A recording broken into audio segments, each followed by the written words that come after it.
poner más, pero creo que no hace falta, es gráfico lo que quiero hacer, donde está toda la literatura del cristianismo de hoy y todo lo que se utiliza para alcanzar el conocimiento del cristianismo de hoy. Y en esta mesa tengo todo lo que tiene que ver con judaísmo y los derivados del judaísmo, todas aquellas ramas de estudio bíblico y de Torá que están enmarcadas en el judaísmo y que se agarran del conocimiento del judaísmo. Y en la mitad solamente tengo la Biblia y la concordancia. Biblia la tengo en el formato de la Torá y Biblia. Ahora, aquí en la mesa del cristianismo tengo muchas Biblias, aparte de la literatura, los nombres, por ejemplo, La Llave, Guía para controlar sus gastos, entonces cristiano. Pies de sierva en lugares altos, cristiano. Un esposo conforme al corazón de Dios, Negocios de la gloria de Dios, el movimiento de Azusa. ¿Qué dice la Biblia sobre el dinero? Escudriñar las escrituras, la fe de Jesús, la administración de la iglesia, el caso de la fe, Literatura cristiana hay por montones, ¿ok? Y diferentes tipos de Biblias. El Nuevo Testamento, solamente hoy se regala el Nuevo Testamento, no hay necesidad de toda la Biblia hoy en el cristianismo. El cristianismo con el Nuevo Testamento tiene. La Biblia de Testigos de Jehová, que medio cristianismo le huye. La Biblia católica, que el resto del cristianismo le huye porque idolatría está en la pasta. Diferentes tipos de Biblias.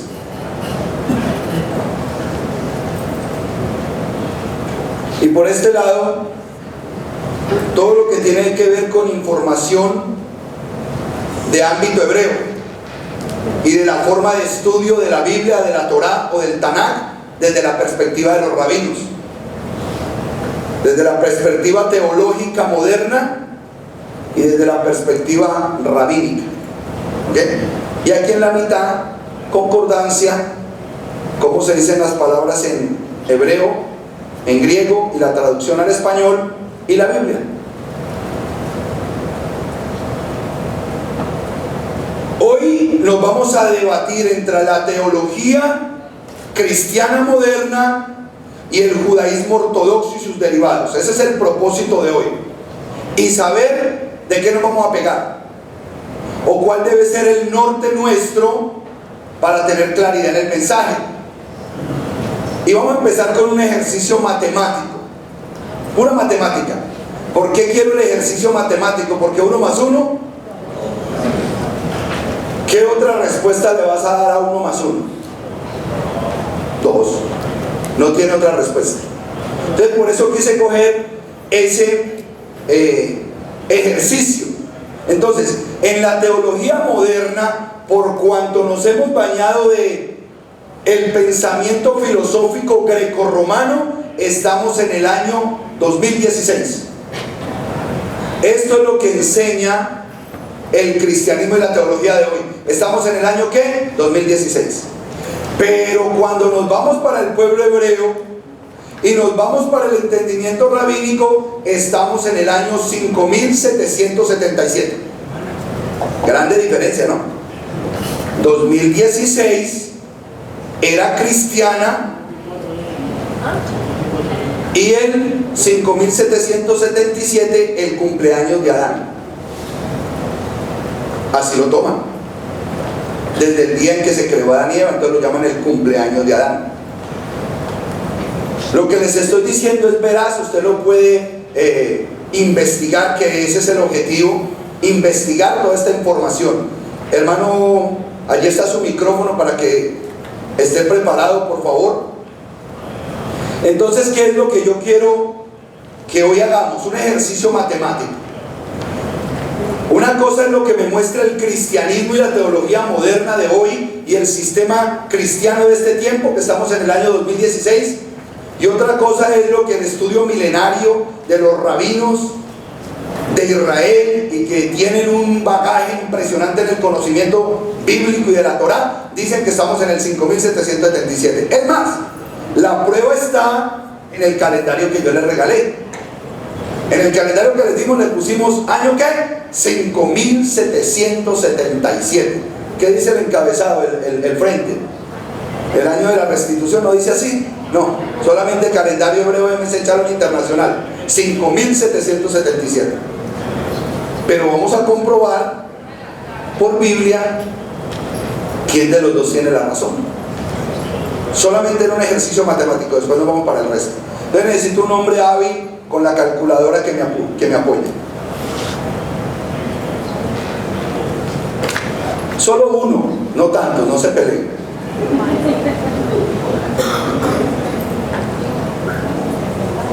Aquí tengo mi marcador.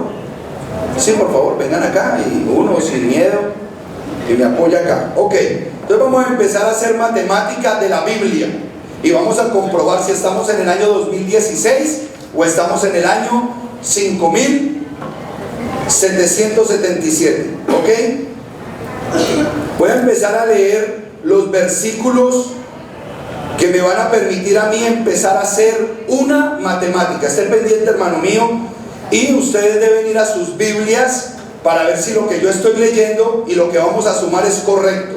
Entonces vamos a poner un cronómetro bíblico, cronómetro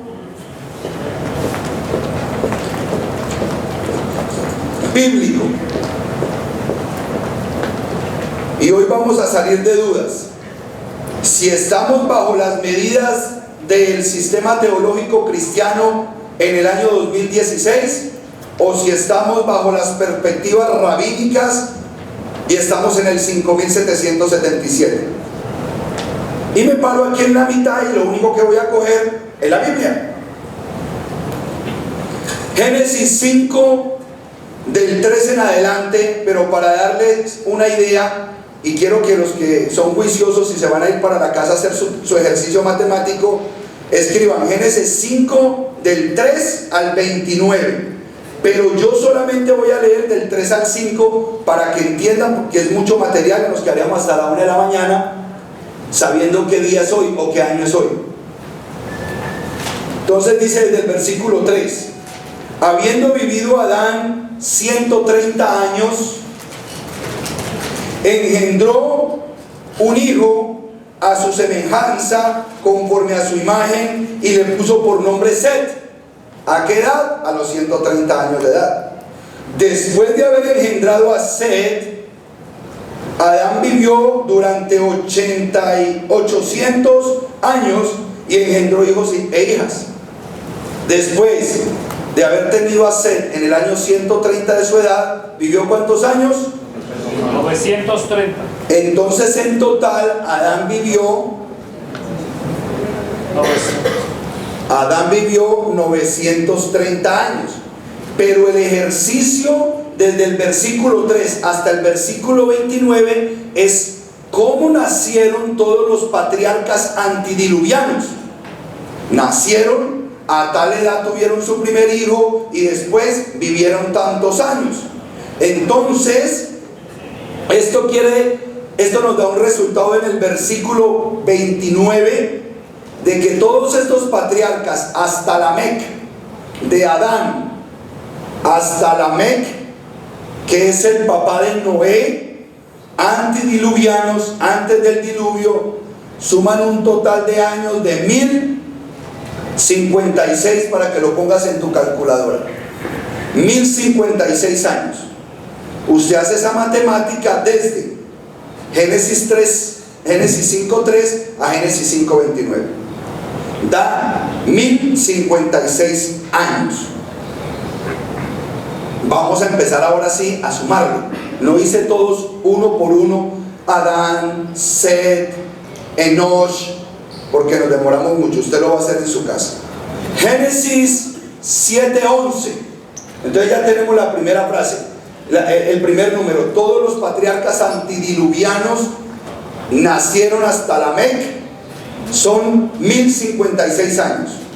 Génesis 7:11 dice: durante el año 600 de la vida de Noé, en el segundo mes, a los 17 días del mes, en ese mismo día, todas las fuentes del gran abismo fueron rotas y fueron abiertos las compuertas del cielo. ¿Cuándo se dio el diluvio? A los 600 años de edad del hijo de Lamec. O sea que cuando Noé estaba cerrando la puerta y las compuertas abriéndose, tenía 600 años. Entonces a esto le vamos a sumar 600 años. ¿Ok?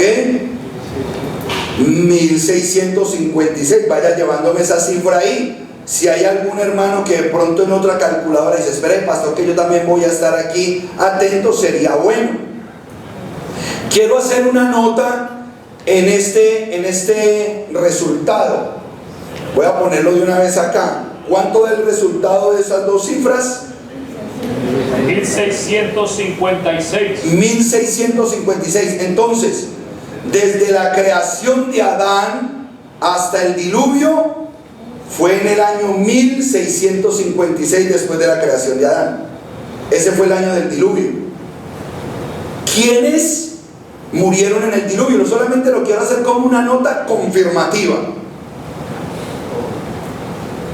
El hombre que más vivió, ¿cómo se llamaba? Matusalén. En esa nota vamos a poner aquí: Matusalén vivió ¿cuánto? 967. 969 años, el hombre más longevo de la tierra. ¿Ok? 969. No solamente quiero confirmar que sí pasó el diluvio en el año 1656 después de la creación de Adán. Solamente quiero confirmar eso utilizando otro recurso matemático. Pero como hemos entendido cómo fue este desarrollo, resulta que el hermano Matusalén nació en el año 687. Él nació en el año 687. Solamente lo quiero hacer de manera años, porque si no aquí nos quedaríamos hasta las 5 de la mañana con días y horas. Entonces, si él nace en el año 687 y la Biblia a mí me dice que él murió a los 969 años, suman 1656. Suman 1656 años, porque ese día murió toda carne sobre la tierra. Ahora, yo no quiero entrar en la polémica que ellos dijeron que murió una semana antes del diluvio porque solamente iba a morir carne injusta y Matusalén era justo. No quiero entrar en esa polémica. Y aquí no hay polémica porque eso no importa. Punto. Matusalén, ¿y quién es ese? Aquí es Matusalén, ¿y quién es ese? Aquí se preocupan de que él haya muerto una semana antes del diluvio para que se cumpliera lo que el Eterno le dijo a Noé, de que no iba a morir sino carne injusta. Entonces Matusalén, por ser simiente incorruptible, él tenía que morir antes de longevidad y no ahogado en el diluvio. Pero eso no me importa. Lo único que quiero ahorita es saber que si nació en el año 687 y vivió 969, quiere decir que estamos correctos. Como toda carne se borró de la faz de la tierra, se borró en el año 1656, año del diluvio. Importante esa edad, ¿ok? Año del diluvio después de la creación de Adán, año 1656. Génesis 11, del 10 al 24. Génesis 11, del 10 al 24. ¿Qué pasa acá? La descendencia de Sem. ¿Quién era Sem? Sem era el hijo de Noé. Shem, hijo de Noé. Dice la escritura en ese pasaje que él tuvo su primer hijo a los 2 años. A los 100. Después, sí, el de la edad de él es importante, pero él tuvo como estoy partiendo desde el día del diluvio, 2 años después de del diluvio. ¿Ok? 2 años después del diluvio. Entonces me interesan son estos 2 años, no los años que él tenía, porque corté en dónde, en el diluvio. De ahí para allá tengo que volver a empezar a sumar desde el año 1650. Es 2 años. Y entre Arfaxad, el primer hijo de él, Arfaxad, vuelve y hace usted el mismo ejercicio de Adán hasta Lamec, uno por uno, desde Arfaxad hasta Taret. ¿Quién era Taret? El papá de Abraham. Pasaron 220 años. O sea que yo le voy a sumar a 1656 222 años. ¿Cuánto da? 1878. Porque le tienes que sumar los 2 añitos. 2 y 220 son 222. ¿Ok? ¿Estamos bien? 1656 más 222, 1878. ¿Ok? Concentrados, por favor, que estamos saliendo en Rusia. Génesis 11:32. Génesis 11:32. Y fueron 205 años los días de Taret. De Arfaxad hasta Taret, para el nacimiento, 220 años, más los 2 después del diluvio, y luego en el 32 me dice que fueron los años de Taret 205 años. Voy a ponerlos acá, los años de Taret, 205 años. Perfecto, de una vez voy a tomar ese dato. ¿2000 qué? 2083. Lo tomo. Y me voy ahora para Génesis 12:4. ¿Por qué es importante Génesis 12:4? Porque me dice, y como Yahweh le había dicho así, hizo Abraham, y Lot fue con él. Abraham tenía 75 años cuando partió de Harán. ¿Dónde murió Taret? En Harán. Porque Taret retuvo a Abraham en Taret. Él muere, y en el año que él murió, ¿cuántos años tenía Abraham? 75. Abraham tiene 75 años en el momento de salir de Aram.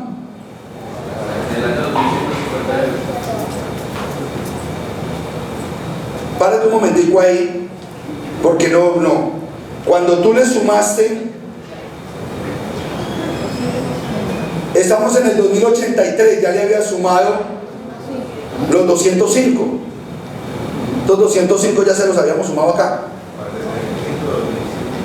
No. Ojo que estos 205 fue cuando se murió ¿quién? Papá de Abraham. Y en esos, cuando se murió Taret, este señor tenía 75. No le puedo sumar 75 porque entonces estoy haciendo ahí un error. Simplemente estoy informando. Cuando Taret se murió, el hijo tenía 75 años. ¿Ok? Necesito buscar cronología. ¿Cuál es la siguiente fecha importante para irse a hacer una suma? Génesis 17 del 1 al 10. ¿Qué momento importante es ese en Génesis 17 del 1 al 10? Cuando Dios hace un pacto de circuncisión con Abraham. ¿Cuántos años tenía Abraham cuando hicieron el pacto de la circuncisión? 99. Entre salida de Aram y el día del pacto, ¿cuántos años hay? 24. Ahora sí, a 2083 sumémosle 24 añitos. ¿Cuánto da? 2107. Vamos muy bien los de la calculadora. Eso coincide con la matemática que yo tengo acá. Vamos bien. Entonces ya llegamos al día en que el Eterno hizo un pacto con Abraham cuando él tenía 99 años. Ahora nos vamos a ir para Éxodo 12:40. Éxodo 12:40. Porque es importante que nosotros reposemos en lo que dice la Biblia. Éxodo 12. 40.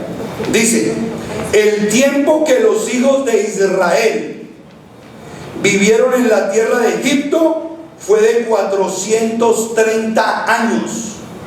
¿Cuánto tiempo duró el pueblo de Israel en Egipto? 400 Egipto, 430. No voy a sumar todavía porque yo necesito otro dato. Y nos vamos a ir, para buscar ese otro dato, lo vamos a ir a buscar a Gálatas 3, 16 y 17. Gálatas 3.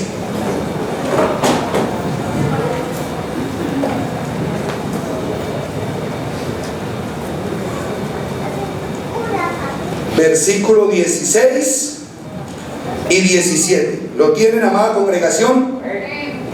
Dice: ahora bien, la promesa fue hecha a Abraham y a su simiente. Cuando tenía 99 años le hicieron la promesa. Él no le dijo a tus simientes, como refiriéndose a muchos, sino como a uno, a tu simiente, la cual es el Mashiach. Esto pues digo: el pacto ratificado previamente por Dios en el Mesías no lo puede abrogar la ley, la cual llegó 430 años más tarde. ¿Por qué necesitaba yo este versículo? Porque si a mí me dicen, no, ellos duraron 430 años en el desierto, de esclavos, no me da un principio. Bueno, ¿y cuando empiezo a contar esos 430 años? Gálatas 3, 16, 17. Entonces sí conecta y me dice: desde que le hizo el pacto hasta que salieron de Egipto transcurrieron. Gálatas me ayuda a mí con eso. Me le da inicio a los 430 años y me dice cuándo se terminan. Entonces ahora sí le vamos a sumar a eso 430 años. No, nunca. 2537. Muy bien. 2537 años transcurridos desde Adán hasta que salieron al desierto en libertad. La Biblia misma me está dando a mí información. No estoy recurriendo ni aquí, ni estoy preguntando. Bueno, aquí no interesa mucho. Continuemos. Aquí viene una matemática que necesito que se me concentre. Primero de Reyes 6:1. Primero de Reyes 6:1.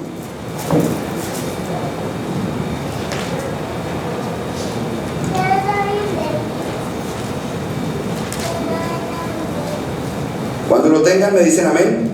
A ver. Aconteció que en el año 480 del éxodo de los hijos de Israel de la tierra de Egipto, aconteció que 480 años después que los israelitas salieron de Egipto,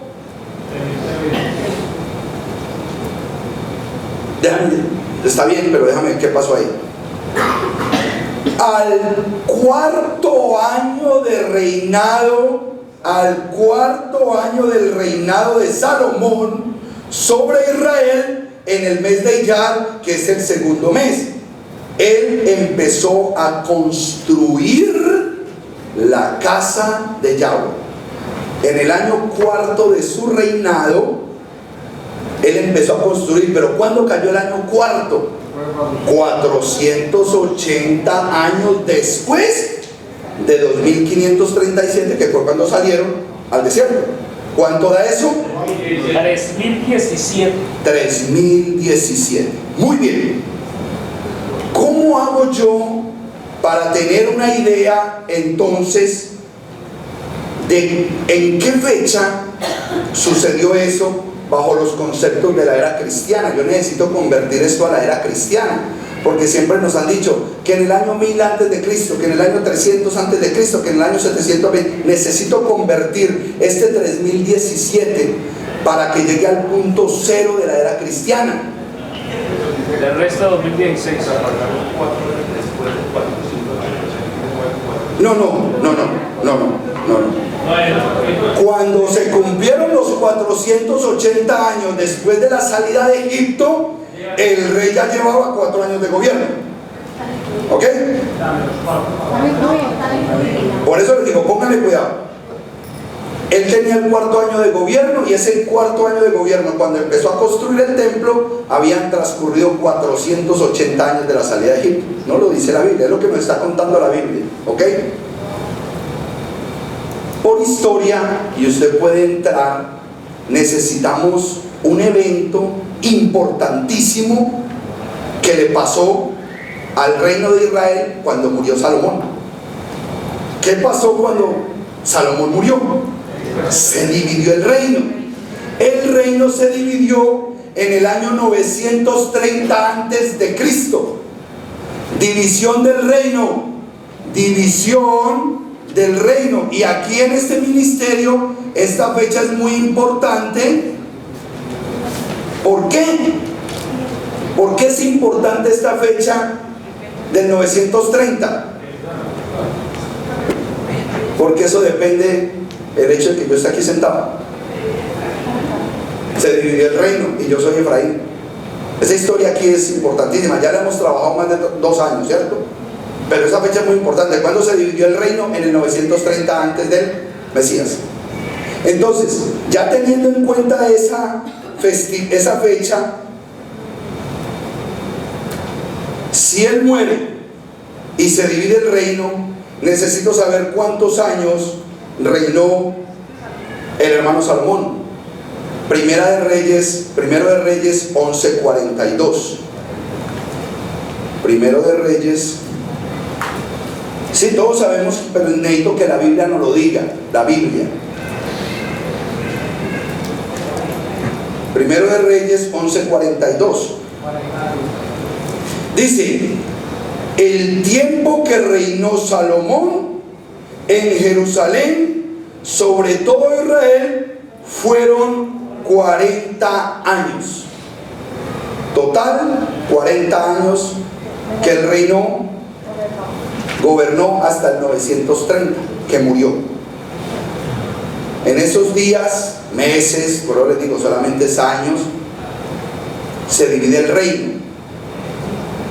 ¿Cuánto hay desde 1930 a los 4 años que se cumplieron estos 480?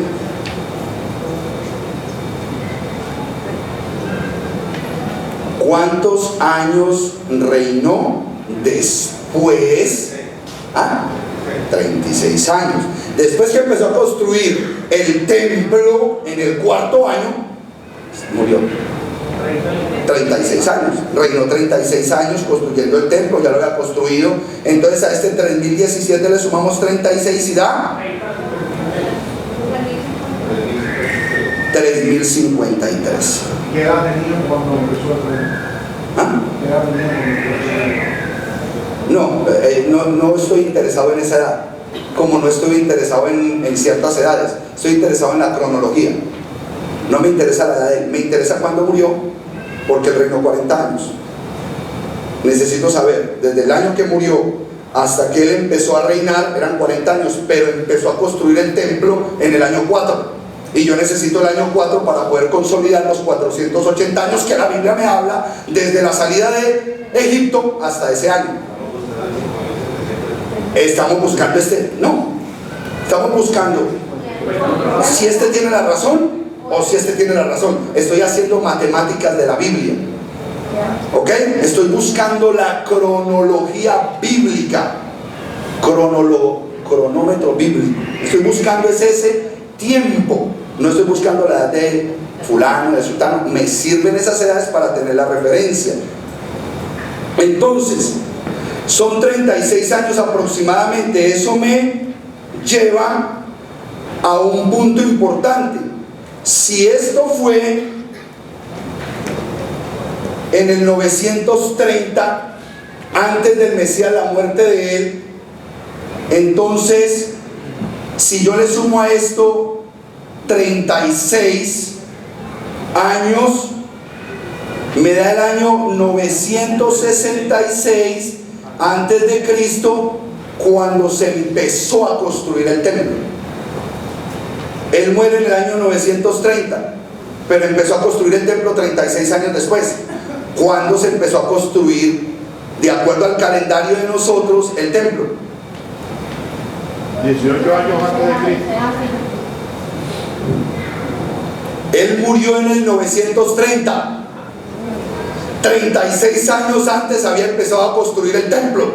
¿Cuándo empezó a construir el templo? En el año 966 antes de Cristo. Los veo como... Porque ahí dice que murió en el 930. Él muere en el 930. Y empezó 36 Antes. tiene que quitarle a 930, 36. No, porque para llegar al año cero vienes desde para abajo. Estoy en el año cero, estoy 10, 9, 8, 7, 6, 5, 1, 2, de cuenta decresiva, decreciente. Muy bien, ubiquémonos, por eso le estoy diciendo, estamos ahí en el concepto. En el año 3053, desde el nacimiento de Adán, es el año 966 antes de Cristo. Claro está. Desde Adán hasta ese momento del Primero de Reyes, capítulo 6, versículo 1, son 3053 años.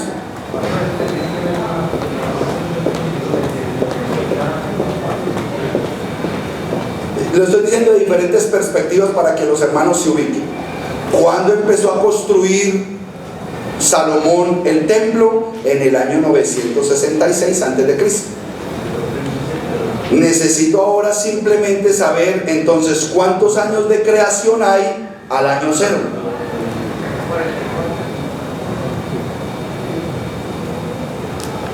Quiero ir hasta el año cero. Hasta el 3053 es Primero de Reyes 6.1, el año cuarto de su reinado. Y ese año corresponde al 966 antes de Cristo. ¿Cuánto en total hay al año cero?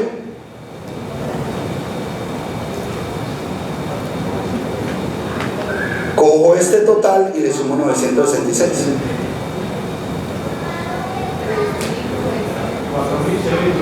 4.000, hágalo bien hecho. 4.019.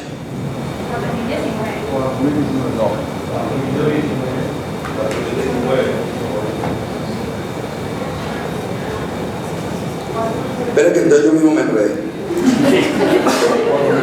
El reino se divide en el año 930. Exacto. Más 36 años que le sumo para poder sacar la diferencia de su muerte.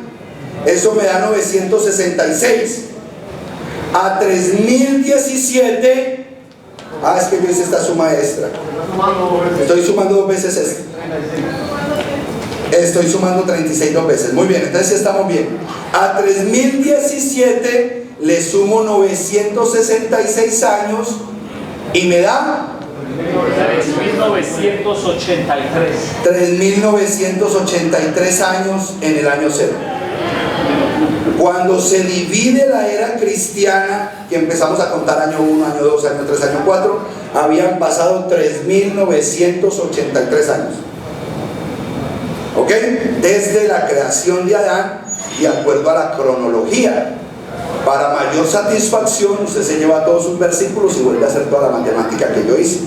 Pero da, ¿ok? Ahora, si estos son los 3.983 años, en el año cero, ¿qué año es hoy? 5.999. El 2016. ¿Cuánto da? 5.999. 5.999. No. Su desfase lo arregla con ellos. ¿Ok? Ese desfase que usted tiene en la mente lo arregla con ellos.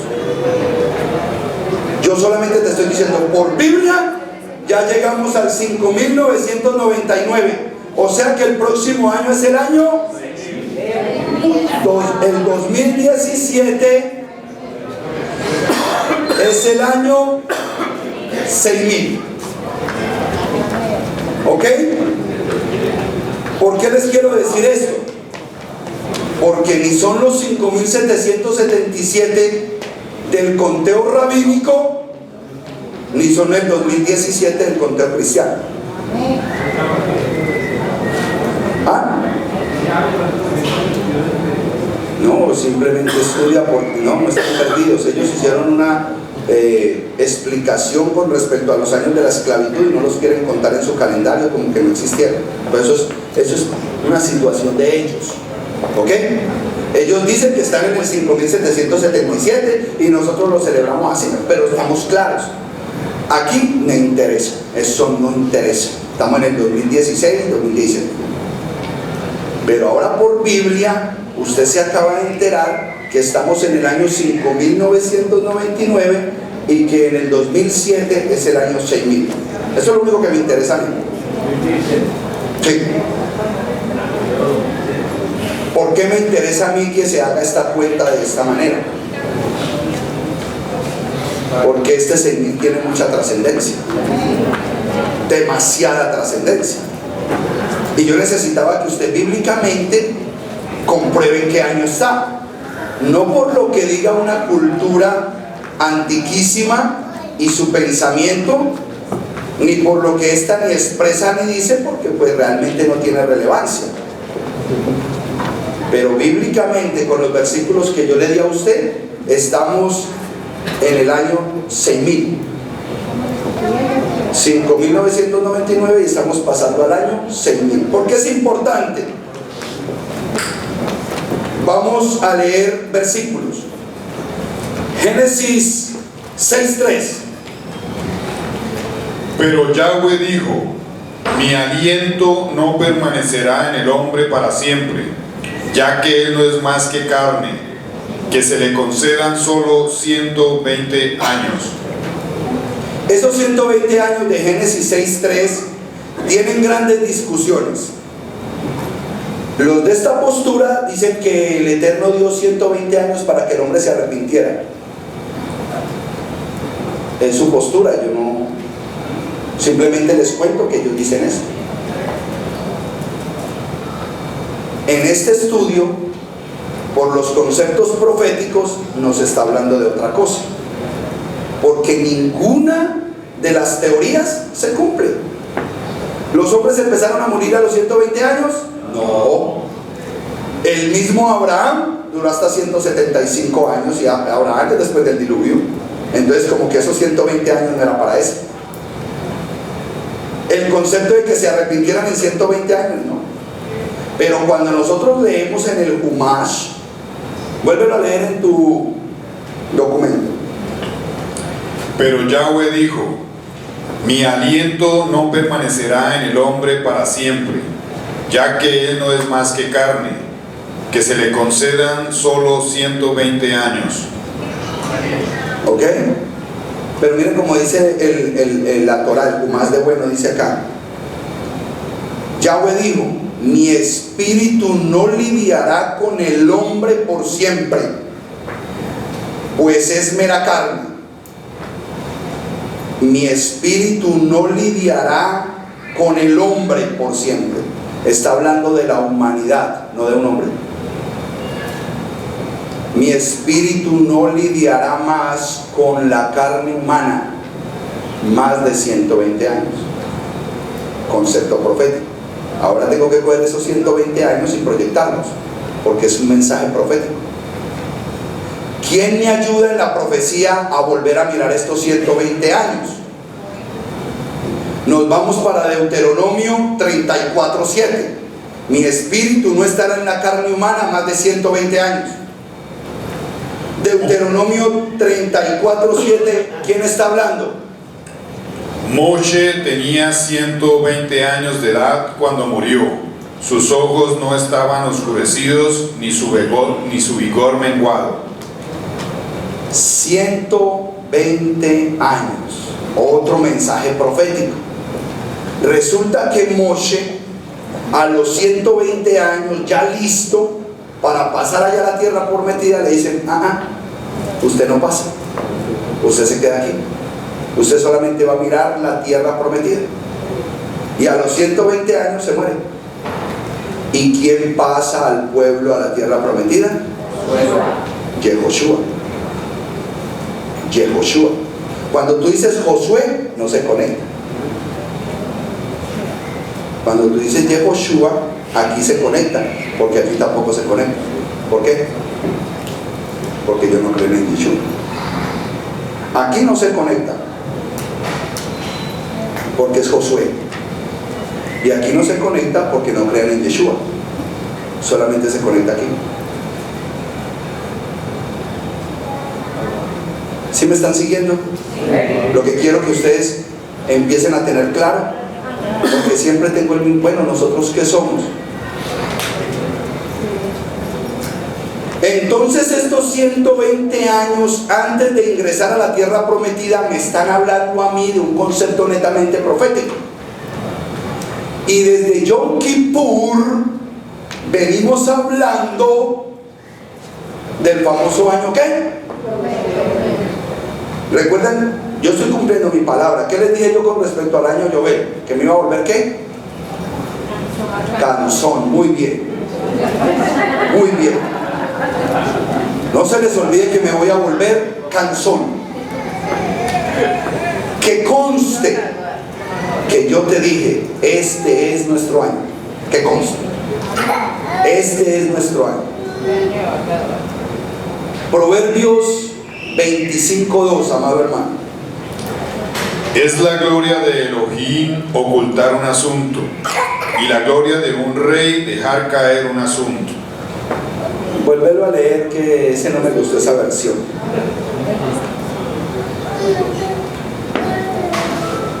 ¿120 por 50 cuánto da?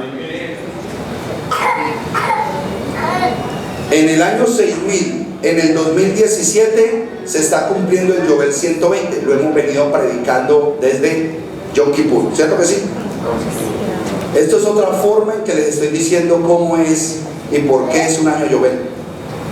¿Por qué? Porque ya resultaron posturas de acá que este no es el año Yobel.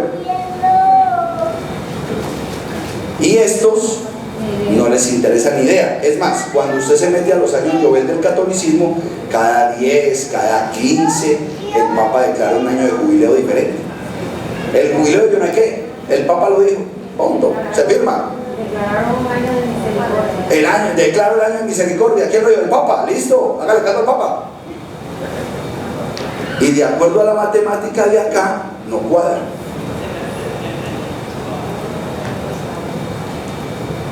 Gloria de Dios es encubrir la palabra, mas honra del rey es escudriñar la palabra. La honra del rey es escudriñar la información y sacar esas cosas que están guardadas en la escritura, que el 95% del pueblo nunca se percata de buscarlas. Ahora, ¿qué es más importante de acuerdo a lo que el Mesías a nosotros nos enseñó? ¿El concepto numérico o el fruto que da? ¿En qué yo conozco las cosas? En su fruto.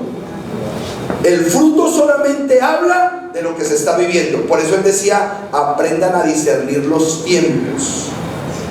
Disciernan los tiempos, porque ustedes miran para el cielo y saben si va a llover o no va a llover. Disciernan el tiempo que está viviendo el pueblo de Dios. Vamos a Lucas capítulo 20 para seguir ahondando y dando firmeza en este cronómetro bíblico y no dormirnos en los tiempos maravillosos que se están avecinando. Lucas 20, y lo voy a leer yo.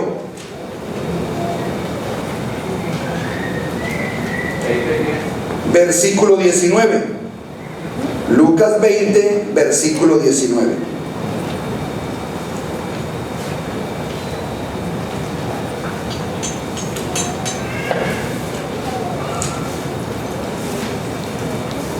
En esa misma hora, los principales sacerdotes y los escribas pretendían echarle mano, pero tuvieron temor del pueblo porque se dieron cuenta que había dicho esta parábola contra ellos. ¿Cuál parábola? Cuando usted va a la Biblia, en el versículo 9, dice la parábola de los labradores malvados. Estaba hablando de los dirigentes de la época. Entonces ellos dijeron, espérate, me dijo que usted está hablando en parábola, pero está hablando de nosotros, entonces dejémoslo quieto, no lo apedreemos hoy, porque está hablando de nosotros, dejémoslo quieto. Versículo 20. Entonces enviaron a él espías que simulaban ser rectos. ¿Qué le enviaron al Mesías? Espías que simulaban ser rectos, para sorprenderlo en alguna declaración y entregarlo al juez y a la autoridad del gobernador. Este se equivoca en una y chuculum, allá lo metemos. Esa era la intención. Esa era la intención con el Mesías. 21. Y ellos le preguntaron diciéndole, maestro, sabemos que hablas y enseñas rectamente. Mira, qué falso serían. ¡Qué falso sería! Sabemos que hablas y enseñas rectamente y no haces acepción de personas, sino que conforme a la verdad enseñas el camino de Dios. ¿Conforme a la qué? Conforme a la verdad. Ni tradiciones de hombres, ni teología moderna, conforme a la verdad. 22. Le hacen la pregunta, ¿nos es lícito pagarle impuestos al César o no? Es la pregunta que le hacen, porque en ese momento estaban bajo esclavitud, bajo dominio romano, y le había que pagar impuestos, pero era una imposición por la situación político-militar que estaban viviendo. Entonces le dicen al maestro, un judío, rabino, maestro de la Torá, y le preguntan, ¿nos es lícito pagar impuestos al César o no? Pero él, percibiendo la astucia de ellos, les dijo, ¿por qué me provocan, muchachos? ¿Por qué son tan malitos? ¿Por qué me provocan? Dice el Señor. ¿Por qué me provocan? Muéstrame un denario. ¿De quién son la efigie y la inscripción que llevan? Ellos dijeron, del César. ¿De quién? Del César.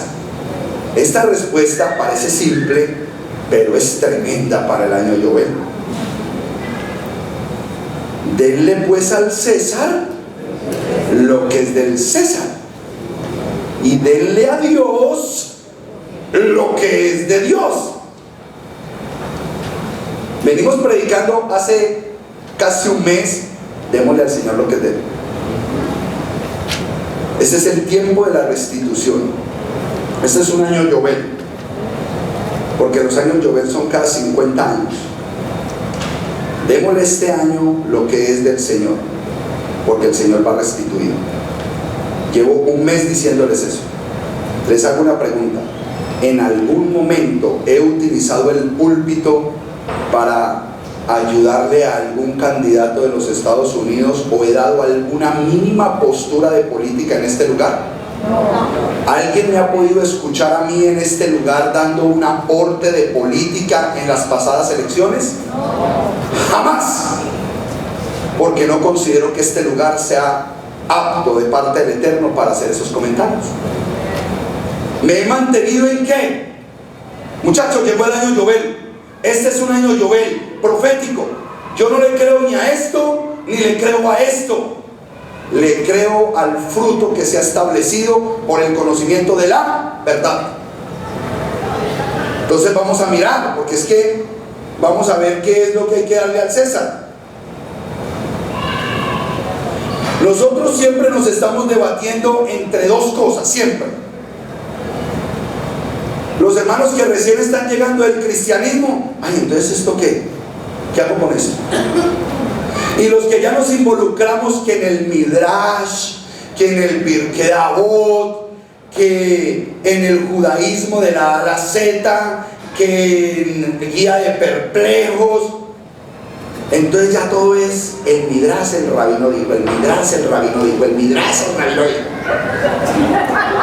Y los de aquí,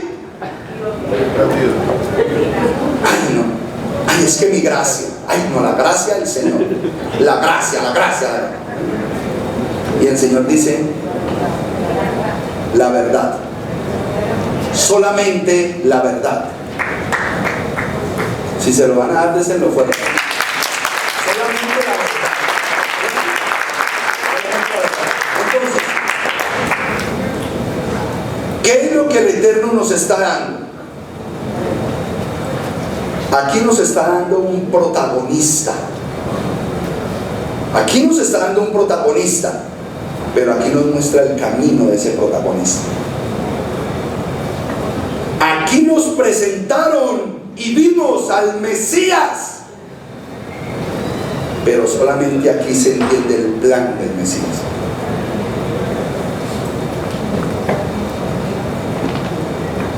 No puede ser de otra manera. Aquí entendí quién era realmente Yeshua. Pero leamos Hebreos 12:2 acerca de este Yeshua. Hebreos 12:2.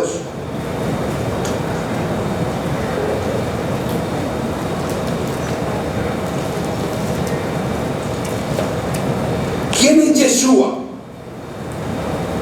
Dice Hebreos 12:2: puestos los ojos en Yeshua, porque Él fue el autor y consumador de la fe. Yo tengo que mirar la autoría de los planes del Eterno aquí y ser confirmados en lo que Él consumó aquí. El cristianismo es la ventaja grande que tenemos de poder palpar la realidad de lo que se había anunciado desde el principio de las cosas. Pero no me puedo quedar aquí porque me falta el camino, y no me puedo quedar aquí porque me falta el protagonista del camino. Me tengo que quedar en la verdad. Tengo que caminar por la verdad. Y lo que más me interesa a mí de este pueblo, que lo veo tan estudioso, y es bueno que sean balanceados en el conocimiento, que tengamos la capacidad de decir en algún momento, perdóname, pero me estoy recostando mucho aquí, me estoy recostando mucho en el judaísmo, estoy como en un afán desesperado de parecer judío, y no es la misión de la verdad. Y de aquí ya salimos, ¿no? De aquí ya salimos del concepto superfluo, de la gracia, de que yo puedo hacer de todo ya. No, de aquí ya salimos. Estamos siendo responsables de la verdad. Estamos siendo responsables de la verdad. ¿Por qué me interesa a mí ese compromiso con la verdad? Amados hermanos, comenzó este famoso tiempo de restitución. Comenzó la restitución, pero es por el fruto. Este año iniciaron cosas grandes, muy grandes iniciaron. ¿Para quién? Para Israel. A mí no me interesa sin Israel, porque todo fue dado para Israel, y de Israel sale la palabra profética, y en Israel es que yo me debo concentrar en las cosas.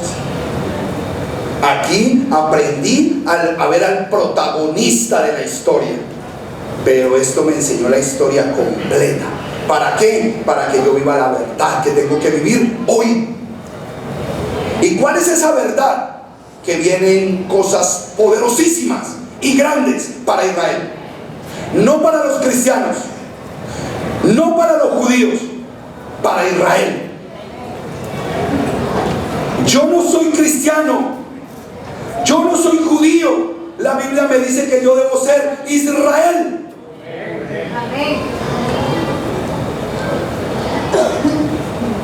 Yo muchas veces tengo temor de ir a enseñar bobadas aquí. Ay, Señor, si de pronto me está pegando a mí lo de cualquier otra persona por ahí y no estoy dando la contundencia de lo que tú estás poniendo en este tiempo. Pero resulta que no. Resulta que el 2 de noviembre de 1917 hubo una declaración, se llamó la Declaración Balfour, inicio de la restauración de una patria judía en territorio palestino. 2 de noviembre de 1917. Puede ir a los libros de historia y consultar Declaración Balfour. Consulte. 50 años después, en 1967, el 7 de junio, la Fuerza de Defensa israelí captura la ciudad de Jerusalén en la Guerra de los 6 días y vuelven a tener el control de la capital de su país. Esto es un patrón de eventos. 50, 50. Y en el 2017, el próximo 50. Es un patrón. Pero es un patrón que tiene que ver con restitución. Pastor, ¿está seguro? Yo quiero que por favor se pongan de pie o volteen y miren esa pantalla a ver si estamos teniendo la razón en este tiempo.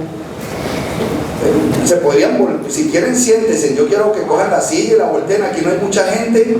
Y Shalom, Israel Republicans. I'm Governor Mike. no, vamos a quitarle el volumen para que tú puedas leer, por favor.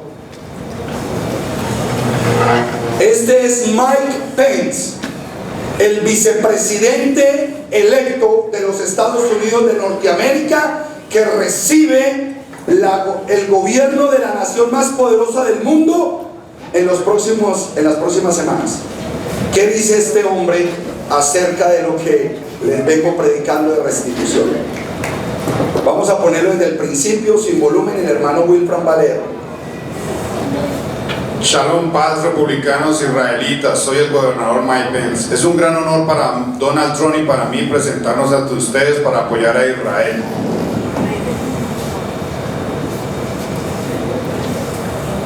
Y humildemente poder hablarles en este corto tiempo a todos ustedes.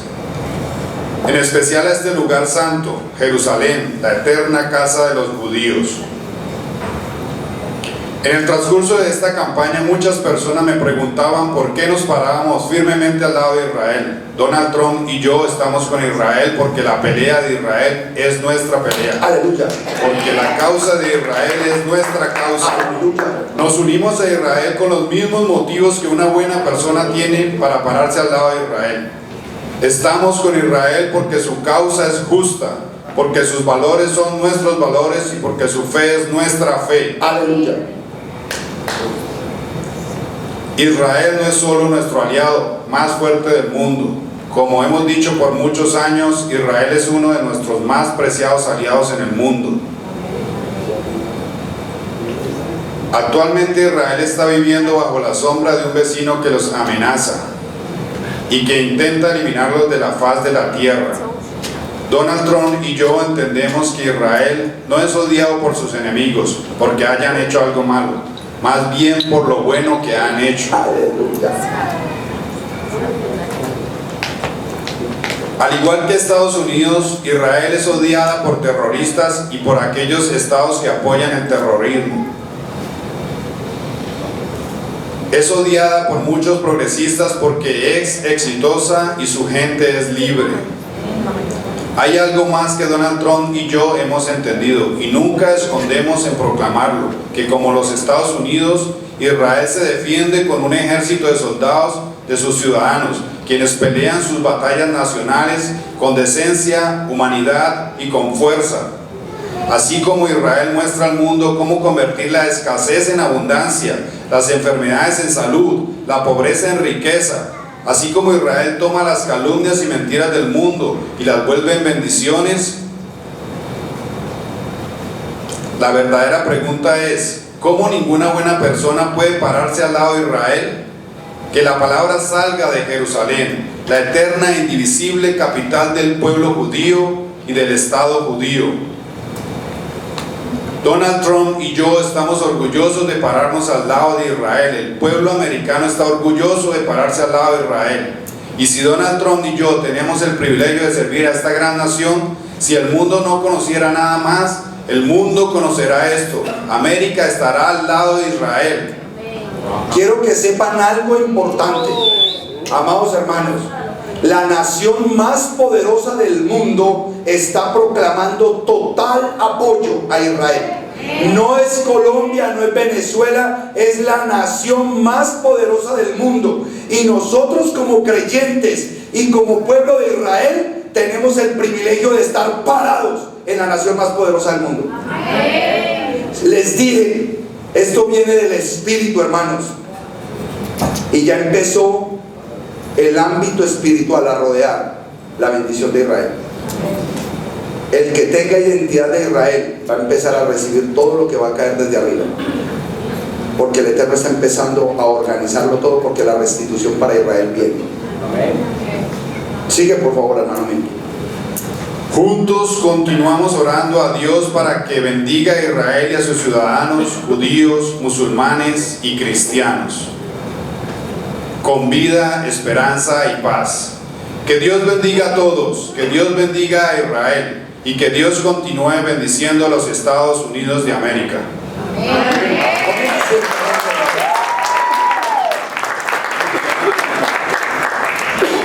Este es el resultado de lo que, y nunca, porque para político malo, yo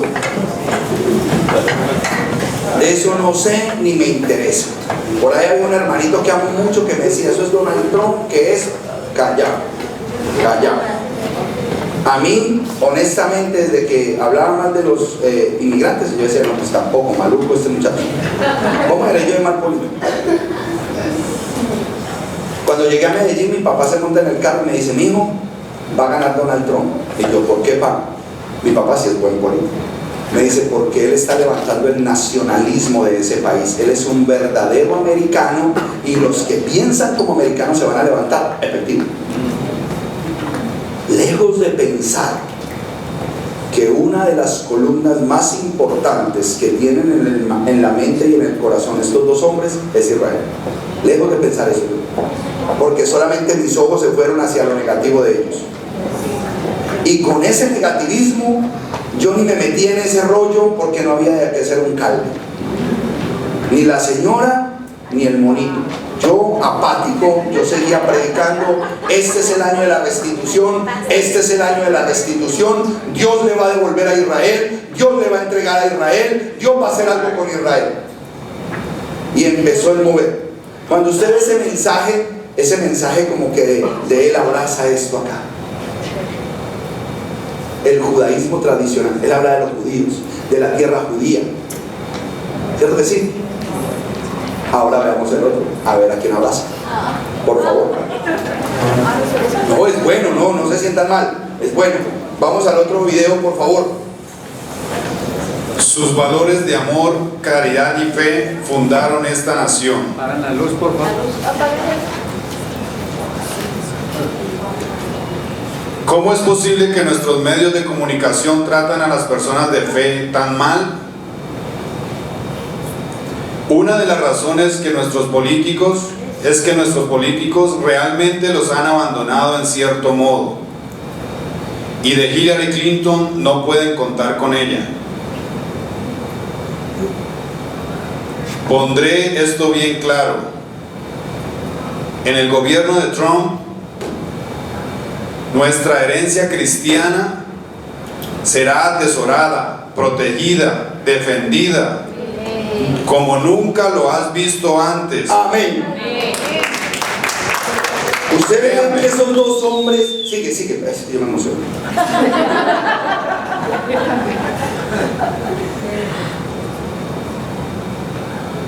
Yo lo creo y ustedes lo creen y ustedes lo saben.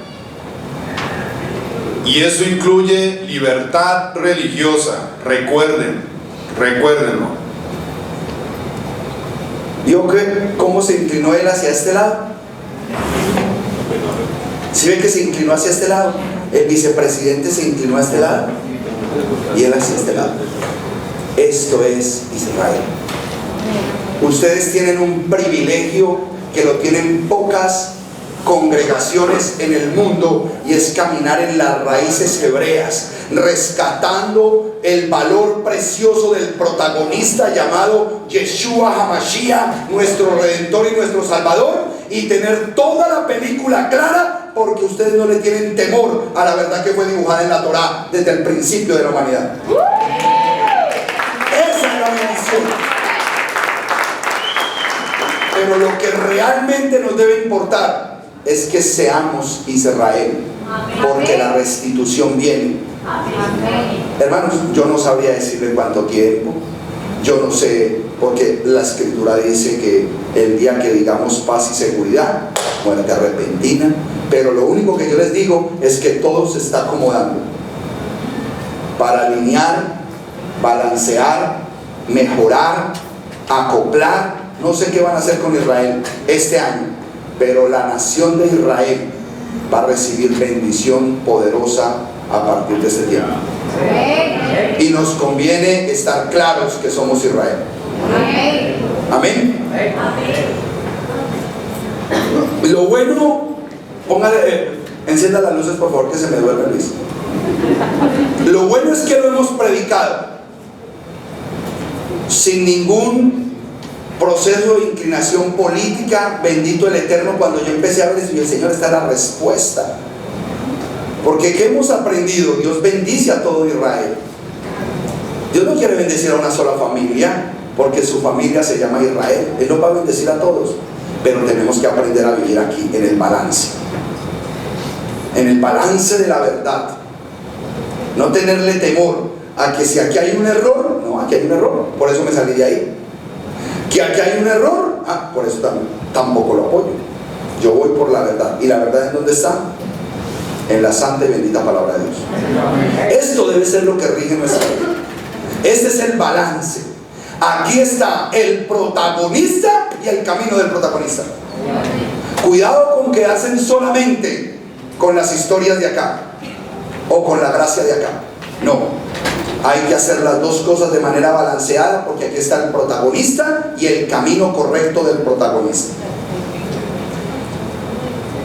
¿Quiénes quieren ser cobijados por esa restitución? Al menos hay algunos en este lado que quieren ser cobijados. Bendito el Eterno.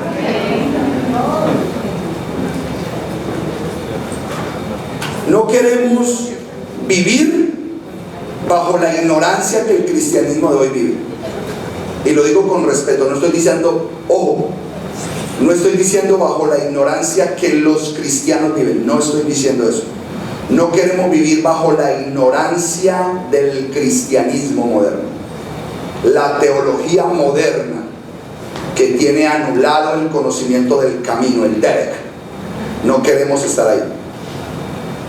Pero tampoco vamos a vivir pensando que los mandamientos nos van a salvar y que me tengo que circuncidar para ser salvo. Tampoco, porque a eso no vino el Mesías. Ni un lado ni el otro. El Eterno me puso en la mitad para tener un balance veraz, conociendo al protagonista y el camino del protagonista. ¿Cómo lo debo hacer? Tenemos que aprender a vivir en el mismo balance que Yeshua HaMashiach. Y para eso Él está despertando las raíces hebreas en este tiempo. El movimiento de las raíces hebreas que se está regando por todo el mundo es lo único que va a traer un verdadero balance antes de la venida del Mesías. Estamos convencidos de eso. ¿Por qué? Porque ahí sí toman sentido los versículos que en el nuevo pacto, en el Brit Hadashah, nos hablan de los mandamientos. Y vamos a cerrar esta charla preciosa con Primera de Juan 2 del 1 al 6. Primera de Juan 2 del 1 al 6.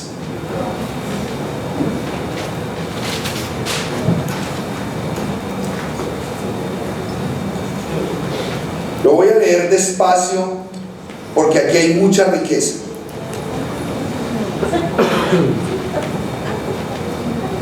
Primera de Juan 2 del 1 al 6. Les escribo estas cosas, hijos míos. ¿A qué hijos les está hablando? ¿A estos o a estos? A los dos. Porque Apocalipsis 14:12 lo dice: a los que guardan los mandamientos de Dios y la fe en Yeshua. Los dos son hijos. Les escribo estas cosas, hijos míos, para que no pequen. Pero si alguno pecara, tenemos un intercesor ante el Padre, Yeshua el Mashiach.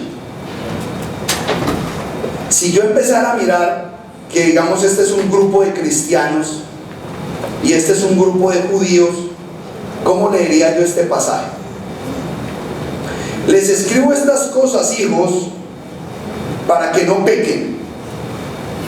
Pero si alguno pecara, tenemos el intercesor ante el Padre, Yeshua el justo, porque Él es la propiciación por nuestros pecados. Es ustedes. Es la propiciación por nuestros pecados, y no solamente por los nuestros, sino también por los de todo el mundo. Y en esto sabemos que lo conocemos, si guardamos sus mandamientos. Pero el que dice que le conoce y no guarda sus mandamientos es mentiroso, y la verdad no está en él.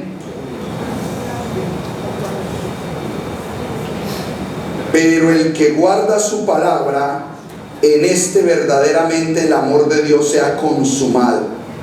Y por esto sabemos que estamos en Él. El que dice que está en Él debe andar como Él anduvo. Esa parte nos toca a nosotros. Esa parte ni nos toca aquí ni nos toca acá, porque nosotros caminamos y queremos caminar como Él anduvo. Mira el privilegio tan grande que tenemos. Porque aquí no nos enseñaron a guardar mandamientos. Aquí nos enseñaron a desaprobar los mandamientos. Y aquí nos enseñan a rechazar al Mesías, a Yeshua. Entonces tenemos que andar aquí como Él anduvo. Póngase en pie, amada congregación. Le damos gracias al Eterno el día de hoy. Y vamos a pedirle al Rey de Reyes que termine esta promesa. Que si este es el año de la restitución para el pueblo de Dios, queremos ser parte de esa restitución. Yo le doy gracias humildemente al Eterno, porque nunca me he proclamado como el gran profeta, porque yo considero que solamente predicar de Dios, eso es profecía, es hablar de Dios. Pero le doy gracias por haberme respaldado este tiempo y montar en el poder de los Estados Unidos a dos hombres que al menos se atreven a hablarle al mundo entero y bendecir a Israel. Solamente con eso nos debemos sentir privilegiados de que la nación más poderosa del mundo vaya a albergar dos hombres en la Casa Blanca que respetan el nombre de Israel. Trump dijo claramente: este país fue fundado sobre la fe cristiana, y eso lo sabemos. Que se hayan conjugado muchas cosas, bueno, pero yo me acuerdo cuando estaba pequeño que si había algún desastre en el mundo, lo primero que llegaba era un avión de los Estados Unidos. Si había hambre, terremotos, angustia en algún lugar, siempre llegaban rescatistas americanos. Y para el cristianismo del mundo, sabemos que la palabra de Dios se regó por misioneros americanos. Si hay evangelio en Latinoamérica, si hay evangelio en las selvas, si hay evangelio en Cuba, si hay evangelio en los rincones de la tierra, es porque un misionero norteamericano fue hasta allá a llevar el evangelio. Por eso debemos agradecer al país donde estamos. Y hoy este país empieza a cobijar con palabras, pero es que esto es palabra, la palabra de Dios. Las dos autoridades más grandes de esta nación están diciendo: vamos a estar al lado de Israel, y solamente por eso hay que bendecirlos, hay que bendecir este país, y tenemos que estar orgullosos de saber que el Eterno nos puso en este tiempo, en esta tierra. Amén. Cerremos nuestros ojos y oremos. Padre celestial y glorioso, te damos las gracias en esta hora, en el nombre poderoso de nuestro Adón Yeshua HaMashiach, por el privilegio que nos has dado de guardarnos hasta este tiempo en la nación americana. Gracias yo te doy, Abacadosh, porque nos estás haciendo partícipes de las cosas grandes y maravillosas que tú vas a hacer en medio de tu pueblo, que tú vas a hacer para con tus hijos. Yo te pido de manera muy especial, Padre eterno, que nos permita ser partícipes de la bendición que ha de caer sobre Israel. Permítenos ser protagonistas de los cambios positivos. Permítenos ser protagonistas de la bendición que va a envolver a esta nación, Padre, solamente por bendecir a Israel. Nos unimos, Padre de la gloria, a las voces de autoridad que hay hoy electas en los Estados Unidos. Y te damos gracias, Señor, porque hoy Estados Unidos bendice a Israel. Y tu palabra dice que la bendición desciende desde las barbas de Aarón hasta el borde de sus vestiduras. Yo te pido, Padre, que sea el mejor tiempo de gobierno para la nación americana, para que podamos ser uno solo con Israel. Padre, para que se cumplan todas las palabras que tú ibas a traer a los hermanos de Israel, desde el este y desde la nación del norte. Esos somos nosotros, Efraín. Padre, gracias por empezar a unir a Efraín y a Judá. Gracias por empezar a unir, Señor, a todos aquellos que hemos creído en el mensaje redentor del Mesías Yeshua en el madero. Gracias porque ha llegado un tiempo, Padre, donde nosotros veremos que tú, Señor, estás a favor de tus hijos, de tu nación, de Israel, donde quiera que estés. Somos Israel, Padre, gracias a la sangre redentora del Mesías. Por eso te alabamos, por eso te bendecimos y te glorificamos en esta hora. Abacados. Hoy tu sacrificio se hace vivo. Hoy esas palabras que están en Isaías 53 toman vida sobre nosotros, y es la palabra de profecía que ha permitido que se despierte la redención para tu pueblo. ¿Quién ha creído a nuestro anuncio y a quien le ha sido revelado el brazo de Yahweh? Él creció como renuevo infante y como raíz de tierra seca. No tenía buena apariencia ni esplendor para que le miráramos, no tenía aspecto para que le negáramos. Despreciado y humillado por los hombres, varón de dolores, experimentado en sufrimiento y aflicción, escondimos de él el rostro y lo despreciamos y no lo estimamos. Ciertamente él llevó nuestras enfermedades y sufrió nuestras aflicciones, y nosotros le tuvimos por golpeado, por herido de Dios y afligido. Él fue entregado a la muerte por causa de nuestros pecados, fue humillado a causa de nuestra iniquidad. El castigo de nuestra paz cayó sobre él, y por sus llagas hemos sido sanados. Como ovejas todos nos descarriamos, cada quien se volvió a su propio camino. No obstante, Yahweh hizo caer sobre él todos nuestros pecados para que nosotros fuésemos liberados. Se ofreció y fue humillado, y no abrió su boca. Como un cordero fue llevado al matadero, como una oveja que permanece muda ante sus esquiladores, no abrió él su boca. A la cárcel y al juicio fue llevado, y su generación, ¿quién la relatará? Porque él fue cortado de la tierra de los vivientes, y por los inicuos de mi pueblo fue ofrecido. Se dispuso con él impío su sepultura, pero con el rico estuvo en su muerte. Aunque no cometió iniquidad, ni hubo pecado en él, ni engaño en su boca, con todo Yahweh quiso humillarlo y someterlo a sufrimiento, y él se entregó a sí mismo como ofrenda por el pecado, para ver descendencia y largos días. También la voluntad de Yahweh ha prosperado en su mano. Debido al dolor de su alma, Él verá y quedará satisfecho. Con entendimiento librará la culpa de los justos. Por cuanto Él es siervo de muchos, llevará el pecado de ellos. Por lo cual yo pondré su parte entre muchos, y Él repartirá el despojo con los poderosos. Porque derramó su vida hasta la muerte y fue contado con los inicuos. Él llevó los pecados de todos nosotros y fue contado entre los perversos. Ese es nuestro Mesías. Para Él sea la gloria, la honra, la majestad y el poder, la soberanía por los siglos de los siglos. Amén. Démosle una ofrenda de palmas. Aleluya. La gloria sea para ti, Abacados.